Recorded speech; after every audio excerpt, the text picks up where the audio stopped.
Big TV భక్తి సమాచారం WhatsApp ఛానల్లో జాయిన్ అవ్వండి. అన్ని విశేషాలు ఎప్పటికప్పుడు తెలుసుకోండి. నమస్కారం సద్గురు. కాలభైరవ కర్మకి కాలభైరవ శాంతికి మధ్య తేడా ఏమిటి? అలాగే ధ్యానలింగం ముందున్న చింత చెట్టుకి కట్టిన కర్మవస్త్రం యొక్క ప్రాముఖ్యత ఏమిటి? జీవంగా మనకు తెలిసిన ప్రతిదీ మెమోరీని. ఒక విధంగా ఇప్పటికిప్పుడు మీ మెమోరీ మొత్తం పోతే, ఎరుకలో ఉండే మెమోరీ కూడా పోతే, చనిపోయిన వాళ్ళందరూ, మీకు తెలిసిన చనిపోయిన వాళ్ళందరూ శాశ్వతంగా పోయినట్టే. హలో, మీలో వారి జ్ఞాపకాలు లేకుంటే వారు శాశ్వతంగా పోయినట్టే. చనిపోయిన వాళ్ళు కేవలం జ్ఞాపకంలో మాత్రమే ఉంటారు. మెమొరీ కేవలం మైండ్లోనే కాదు, శరీరంలో కూడా ఉంటుంది. అది చాలా విధాలుగా పనిచేస్తుంది. చాలా ఇతర వాటిల్లో కూడా ఉంటుంది. ఇతర వాటిల్లో అంటే దీన్ని చాలా సింపుల్గా చెప్పాలంటే,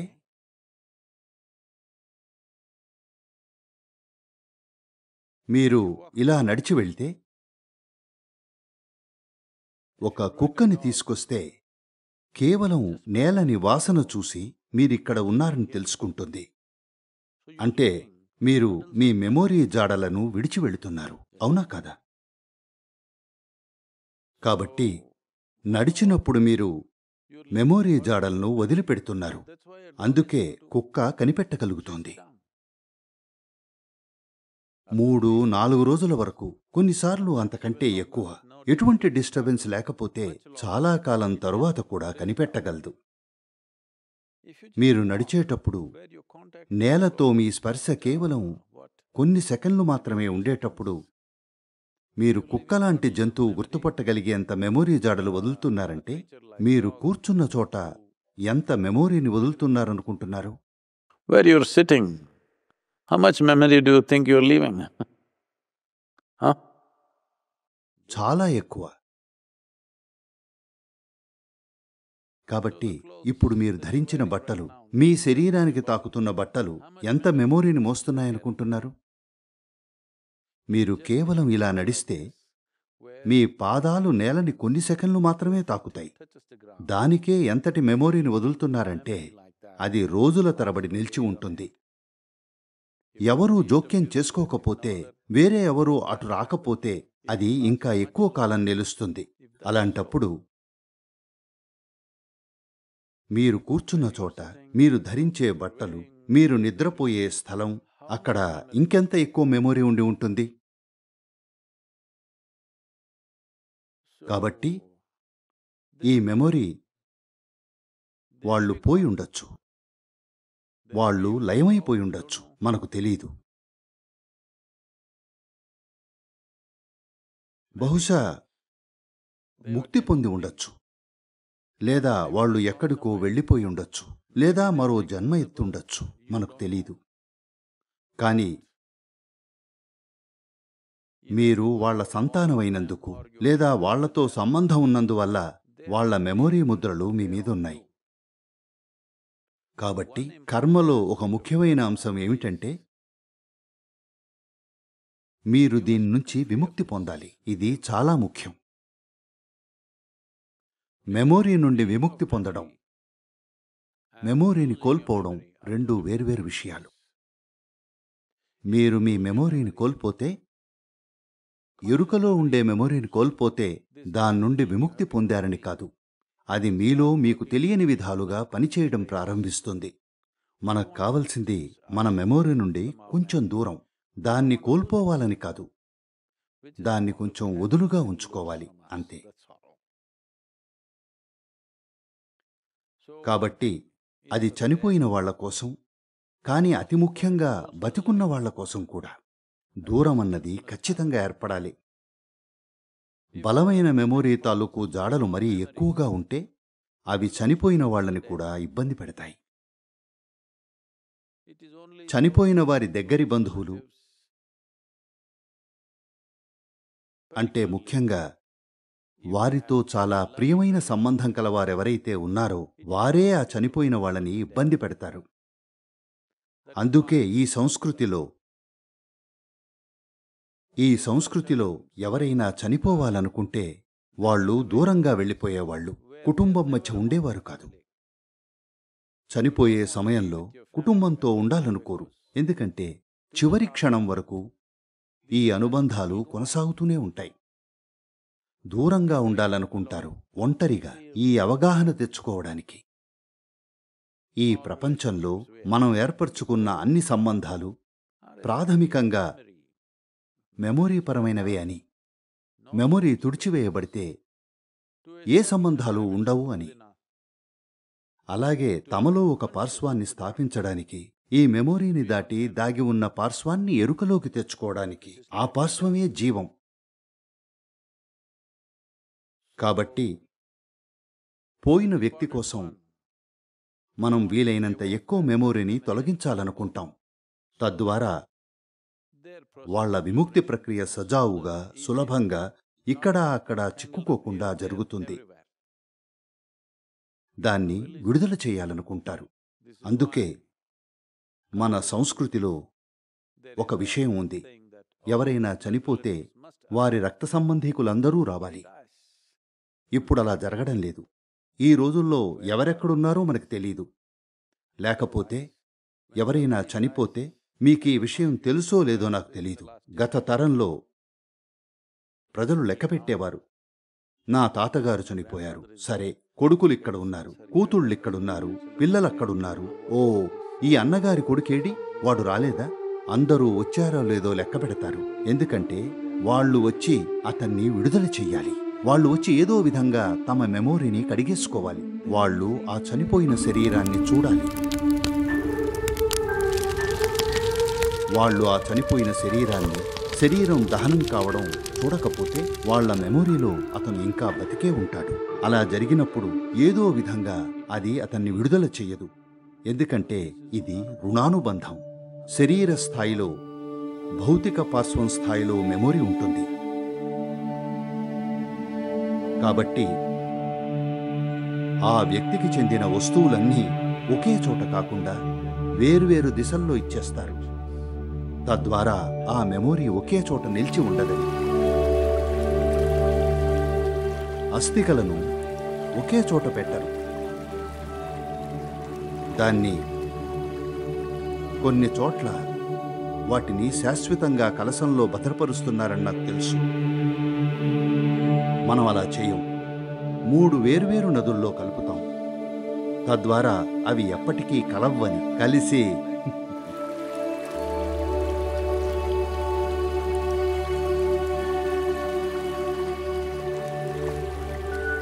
మెమొరీ బతికి ఉండకూడదు. అవి అన్ని విధాలుగా వెళ్ళి కరిగిపోవాలి. వారితో సంబంధం ఉన్న వస్తువులు, వారి అస్థికలు, ప్రతిదీ అన్ని చోట్ల చెల్లాచెదురుగా వేయబడతాయి. ఆర్థిక స్తోమత ఉన్నవారు విమానం ఎక్కి వాటిని దేశమంతటా చల్లుతారు. మీకు తెలుసా? తెలీదా? కొందరు ప్రధానమంత్రులు, ప్రెసిడెంట్లు మరణించినప్పుడు వారి అస్థికలను దేశమంతటా చల్లారు. ఎందుకంటే అవి ఒకే చోట పడకూడదని. ఒకే చోట పడితే అది ఒక మెమొరీ గుట్టగా మారుతుంది. ఆ మెమొరీ ఎక్కడా పోగవ్వకూడదని అలా చేస్తారు. అప్పుడు ఆ జీవి ముందుకు సాగగలుగుతాడు, చిక్కుకుపోకుండా. మీకు ఒక దృశ్య ఉపమానం చెప్తాను. ఒకవేళ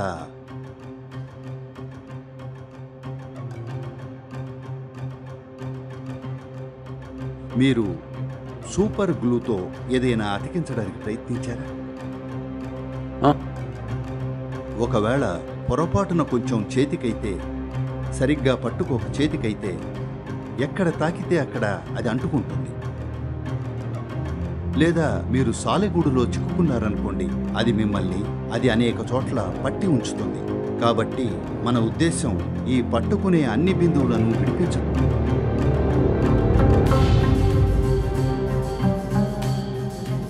కర్మ అనేది ఆ దిశగా ఒక ప్రయత్నం. వారు ఉపయోగించిన బట్టలను చింత చెట్టుకు కడితే ఆలయం ముందు ప్రజలు లోదుస్తులు ఇంకా ఇలాంటివన్నీ వేలాడుతూ ఉంటాయి. అవును, అందుకే అందరికీ ఒకే రకమైన బట్టనిస్తాం. మెమొరీ ఉన్న వస్తువులను అందులో ఉంచి దాన్ని కట్టిస్తున్నాం.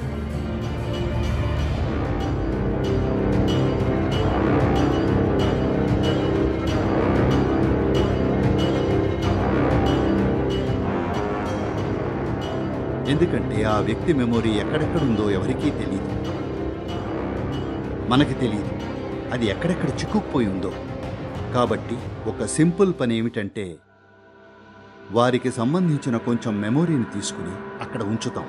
సహజంగానే బంధనాల తొలగింపుకు సంబంధించిన క్షేత్రంలో.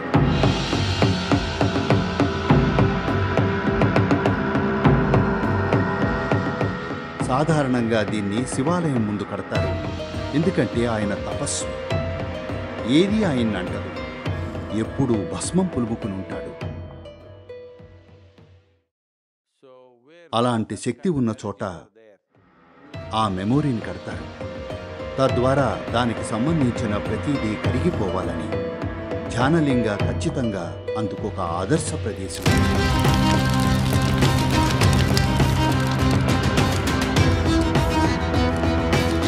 కాబట్టి ఇదంతా సాధ్యమైనంత సమర్థంగా ఆ వదలబడిన మెమొరీ జాడలను శుభ్రం చేసే ప్రయత్నం. తద్వారా తను ఇక్కడే తిరగాల్సిన పనుండదు ఈ మెమొరీల వల్ల. చూడండి,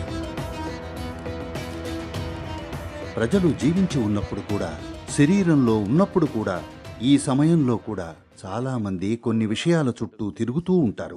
కేవలం వాటి గురించిన అన్కాన్షియస్ మెమొరీ వల్ల తెలియకుండానే ఆ దిశగా కదులుతారు.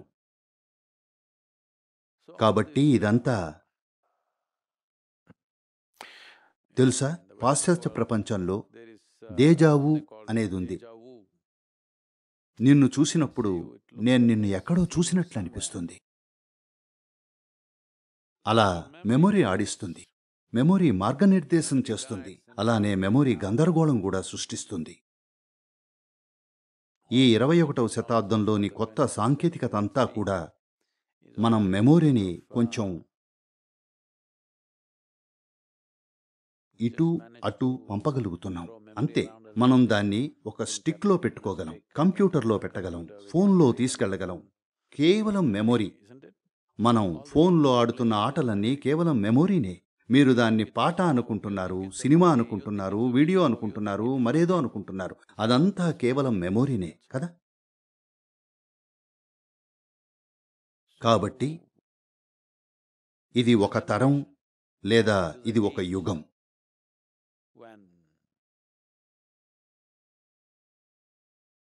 ఎప్పుడూ లేనంతగా ఎక్కువగా మెమొరీని దోపిడీ చేస్తున్న కాలం.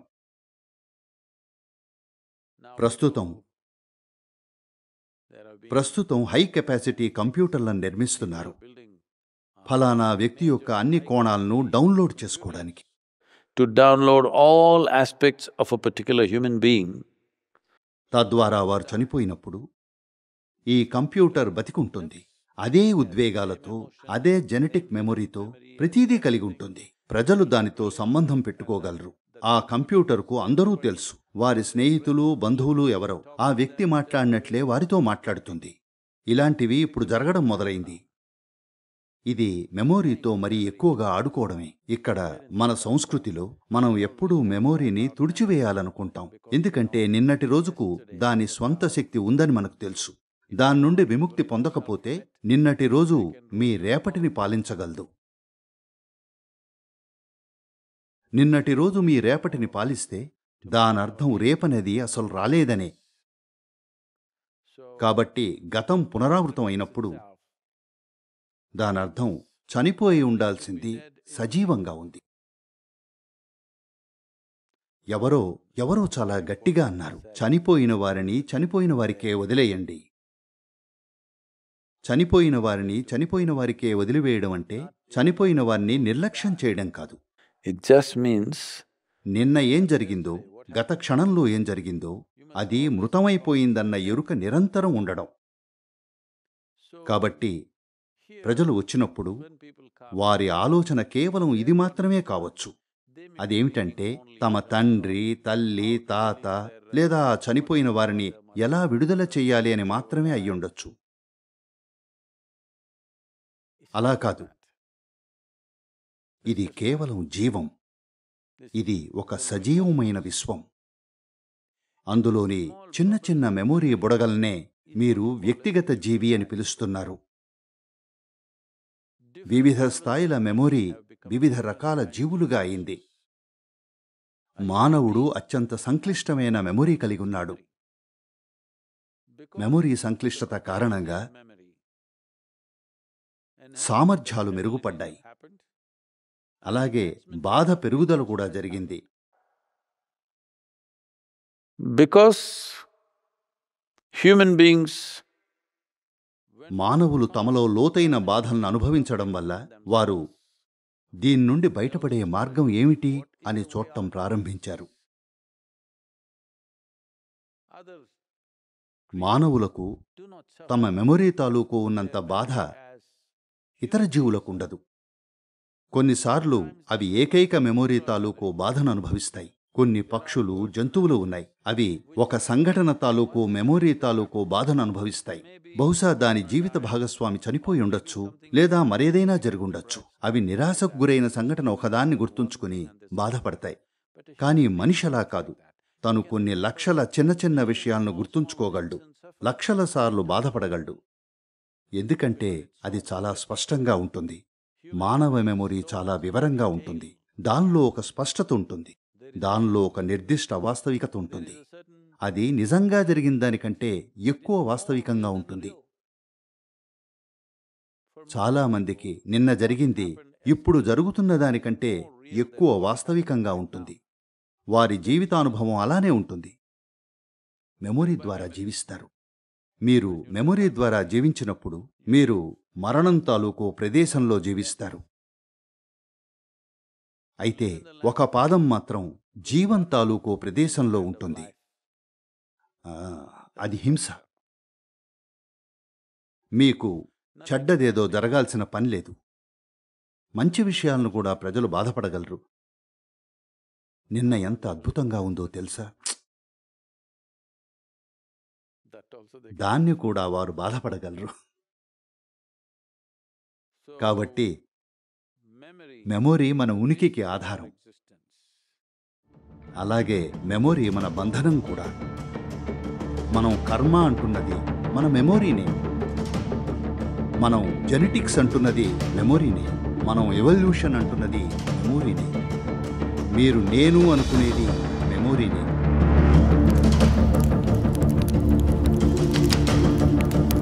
కాబట్టి కాలభైరవ కర్మ ఇంకా క్రియ రెండూ వీలైనంత ఎక్కువ మెమొరీని తుడిచివేయడానికి చేసే ప్రయత్నాలే.